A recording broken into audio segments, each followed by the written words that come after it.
தாய் தமிழ் உறவுகளுக்கு வணக்கம். சுயேட்சையாக போட்டியிட்டதால் பதவி இழக்கின்றார் என்ற தலைப்பில் இந்த காணொளியை நாம் காண்கிறோம்.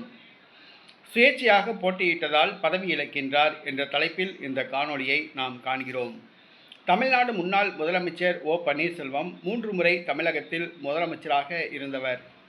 நடைபெற்று முடிந்த சட்டசபை தேர்தலில் அதிமுக தோல்வியடைந்ததால் அதற்கு பின்பு அதிமுக பிளவுபட்டது. எடப்பாடி பழனிசாமி பக்கம் 95% மேற்பட்ட தொண்டர்கள் இணைந்தனர். கட்சியும் கொடியும் அவர் பக்கம் போய் சேர்ந்தது. இந்த சூழ்நிலையில் கட்சியையும் கொடியையும் கைப்பற்றுவதற்காக சட்ட போராட்டம் நடத்தினார் ஓ பன்னீர்செல்வம். பாஜக தன்னை ஆதரிக்கும் என்று எதிர்பார்த்தார். ஆனால் பாஜக அவரை கைவிட்டு விட்டது. நடைபெற்று முடிந்த பாராளுமன்ற தேர்தலில் வேறு வழியில்லாமல் பாஜகவிடம் கூட்டணி வைத்தார். ஒரே ஒரு தொகுதி பாஜக அவருக்கு ஒதுக்கியது.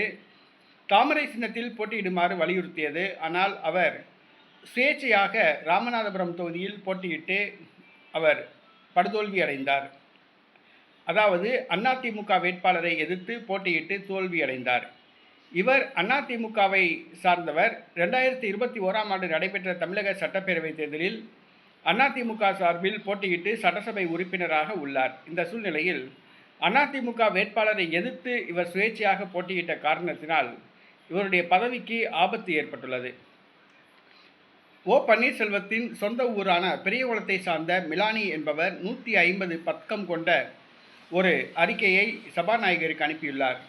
அதிமுக சட்டமன்ற உறுப்பினரான ஓ பன்னீர்செல்வம் அதிமுக வேட்பாளரை எதிர்த்து சுயேட்சையாக போட்டியிட்டதால் அவர் வகித்து வரும் சட்டசபை உறுப்பினர் பதவியை தகுதி நீக்கம் செய்ய வேண்டும் என்று அவர் கோரிக்கை வைத்துள்ளார்.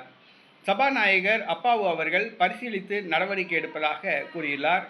ஆகவே ஓ பன்னீர்செல்வம் அவருடைய பதவிக்கு ஆபத்து ஏற்பட்டுள்ளது. அவர் தன்னுடைய சட்டசபை உறுப்பினர் பதவியை இழப்பார் என்று தெரிகிறது. அரசியலமைப்பு சட்டங்களும் அதைத்தான் கூறுகின்றன. ஆகவே அதிமுக வேட்பாளரை எதிர்த்து சுயேட்சையாக போட்டியிட்ட காரணத்தினால் அதிமுக சட்டமன்ற உறுப்பினர் ஓ பன்னீர்செல்வம் தன்னுடைய பதவியை இழக்கின்றார்.